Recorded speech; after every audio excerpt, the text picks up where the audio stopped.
Kusoo dhawaada saaxiibayaal barnaamijkeennii ciyaaraha.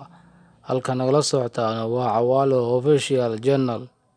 Halyeyga Arsenal muddada kabtanka uu soo gaarsiiyay guulaha badan ee Patrick Vieira ayaa caawa ku soo laabanaya Emirates Stadium. Kooxda kubadda cagta Barcelona oo gaadhay guul dahabi ah ee u qalantay. Kooxda kubadda cagta Juventus oo sii wadata wadada guulaha xidhiidhka ah. Harry Maguire oo ka baxay abaartii gool la'aanta, sida ay sheegtay majalada ka soo baxda Ingiriiska, ayaa kiiskii kufsiga ee loo haystay Mendy ayaa waxaa haddana soo galay Riyad Mahrez iyo Jack Grealish.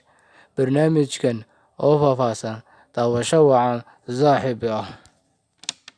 Halyeyga Arsenal ee muddada kabtanka u ah ee guulaha badan soo gaarsiiyay Patrick Vieira ayaa caawa ku soo laabanaya Emirates Stadium isagoo tababaro ah Crystal Palace, waxaana ku hortagi doona kooxdiisii hore. Mikel Arteta ayaa kusoo guuleystay tababarihii ugu wanaagsanaa bishii Sebtembar ayaa waxay kooxdiisu ku bilaabantay bishii Oktoobar barbaro gool la'aan ay la gashay kooxda Brighton ka hor intii aan loo bixin fasaxa kulamada caalamiga ah, halka Crystal iyaduna ay 1 dhibic ka soo qaadatay Leicester City. Vieira ayay isaga u tahay markii ugu horeysay ee uu ku soo laabtay Emirates Stadium isagoo tababaro ah, isagoo wajihi doona jamaahiirta xusuusta weyn ee uga dhaxaysa isagoo kabtan u qaaday Premier League, FA Cup iyo koobab kale oo maxalli ah. Kooxda kubadda cagta Barcelona ayaa guul dahabi ah u qalantay ka gaadhay Valencia oo marti ugu ahayd Camp Nou, taasoo ay ku garaacday 3-1.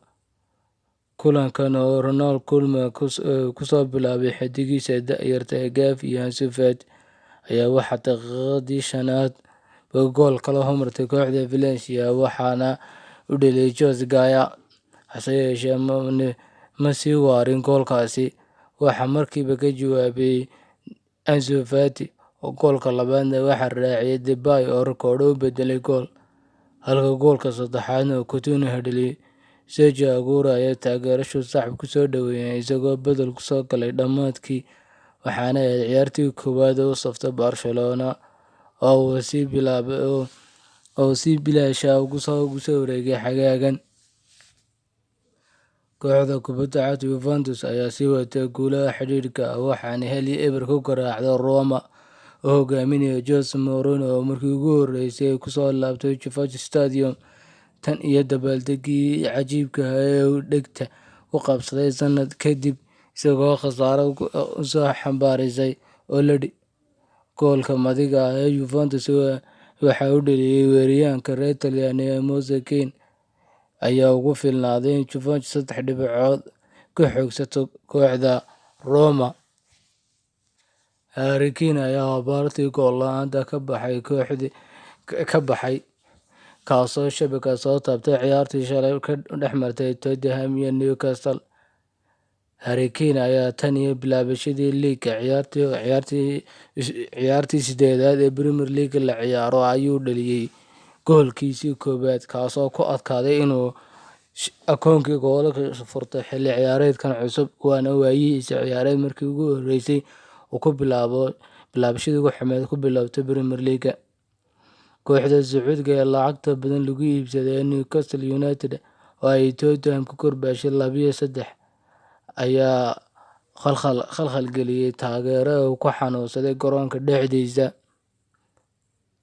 Kooxda Newcastle United oo u daawanayay maamulaha loo soo magacaabay mulkiilaha Sacuudiga ee iibsada u soo magacaabay ayaa waxaa la filayaa in tababare Stephen Bruce laga eryi doono kooxda si tababare khibrad badan oo kooxda soo dhaweeya si intaan January la gaadhin kooxda ciyaartooy cusub loo soo iibin, tababare jaanta ciyaartooy isla soo qabsado oo la eega ciyaartooyda imika kooxda ah, ciyaartooygii la reebi karo iyo kuwii lagu soo kordhin doono, booska lagu soo kordhin doono iyo xoojin doono sii qiimeeya ayaa la rajeynaya in loo dhiibo.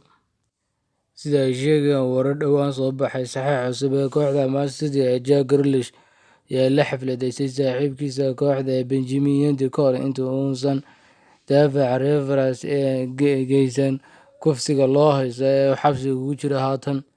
Grealish oo bishii August heshiis £100 milyan ugu soo wareegay kooxda Man City ayaa wararku sheegayaan inuu baar ku yaala magaalada Manchester habeenimadaas la joogay Mendy iyo Mahrez. Mendy oo 27 sano jir ah ayaa waxaa loo haystaa gabadh yar oo 17 jir ah oo kufsi u geystay gurigiisa oo ku yaala deegaanka Cheshire isla fiidnimadaas ay wada joogeen Mahrez iyo Grealish. Ma jiraan wax soo jeedinaya inay kala qayb qaateen kufsiga u geystay gabadha yar ee loo haysto labadan ciyaartoy ee saaxiibadii. Barnaamijkeennii ciyaaruhu intaas ayuu ku eegay. Asxaabta nagu cusub subscribe saara, asxaabta hore noola joogtana like share noogu dara. Mahadsanideen.